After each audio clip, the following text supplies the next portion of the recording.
Hoje, a gente vai investigar uma ideia que todo mundo já ouviu e provavelmente já tentou aplicar.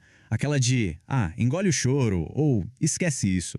Vamos entender, na prática, por que essa tática de suprimir o que a gente sente quase sempre dá errado. Pensa naquela situação. Um momento de ansiedade, de raiva, de frustração.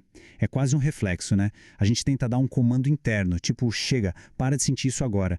Mas será que funciona? A gente manda, mas a emoção obedece? A verdade é que não muito. Para entender isso na pele, vamos fazer um pequeno teste. É rápido. Preparados? A regra é uma só. Pelos próximos segundos, não pense de jeito nenhum em um elefante cor-de-rosa. Não pode imaginar a cor, a tromba, nada. Vai lá, tenta mesmo. E aí? É bem provável que a imagem desse elefante rosa esteja bem aí, gritando na sua mente, né? E é exatamente aí que mora o problema. É um paradoxo. O esforço que a gente faz para não pensar no elefante é o que o torna presente. Com as emoções é a mesmíssima coisa. Essa frase, aquilo a que se resiste persiste, resume perfeitamente por que a estratégia de suprimir o que sentimos é, na verdade, uma armadilha. Ok, então vamos mergulhar um pouco na lógica por trás desse efeito rebote. Existem basicamente 3 motivos principais que explicam por que essa luta contra as emoções acaba, na verdade, piorando tudo. Antes de mais nada, é super importante a gente entender uma diferença-chave aqui. Emoção é como se fosse a faísca, é aquela reação física automática que o corpo tem, coisa de segundos.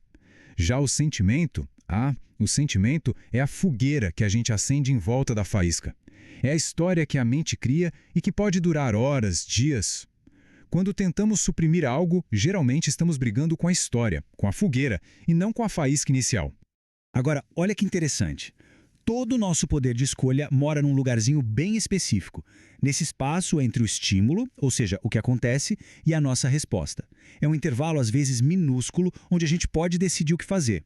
E a supressão emocional faz exatamente o quê? Ela esmaga, ela destrói esse espaço.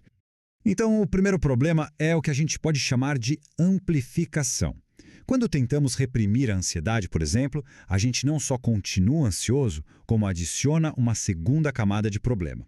A gente começa a se sentir frustrado por estar ansioso ou culpado por não conseguir controlar.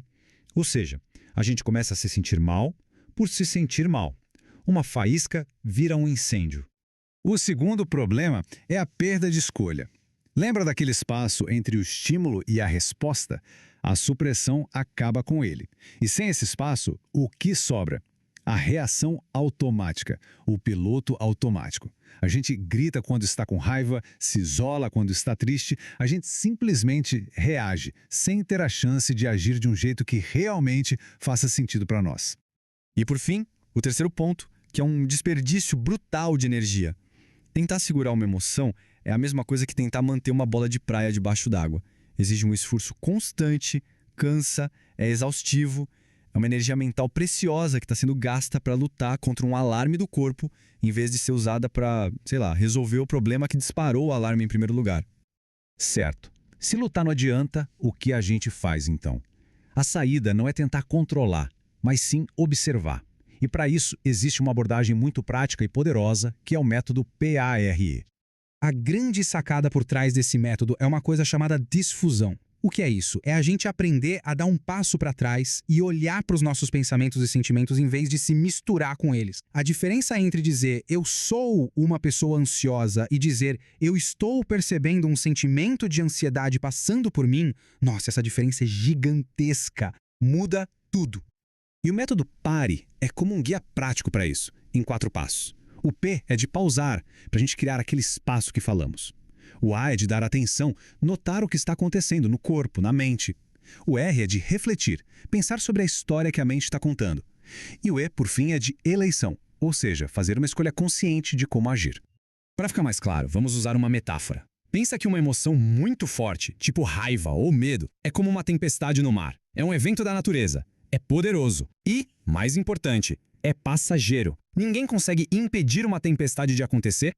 E dentro dessa tempestade, o que são os pensamentos, as histórias que a mente conta? São os raios e os trovões. É a parte mais barulhenta, mais dramática da coisa toda, mas ainda são só uma parte da tempestade, não são a tempestade inteira.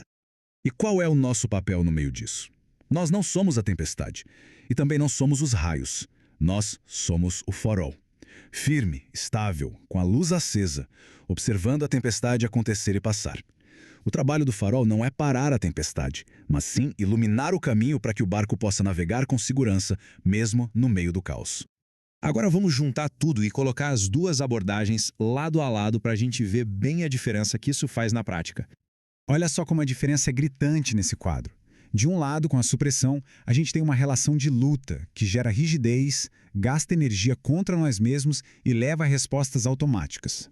Do outro lado, com a disfusão e o pare, a gente tem uma relação de observação. O resultado é flexibilidade, escolha e a energia sendo usada naquilo que realmente importa, permitindo uma resposta consciente. No fim das contas, o ponto-chave é este. Gerenciar emoções não tem nada a ver com eliminar emoções. Elas são sinais, são dados. A verdadeira autorregulação vem da consciência para ler esses sinais e, a partir daí, ter o poder de escolher o que fazer. A pergunta, então, nunca deveria ser como eu paro de sentir isso, mas sim, sentindo isso, o que eu escolho fazer agora.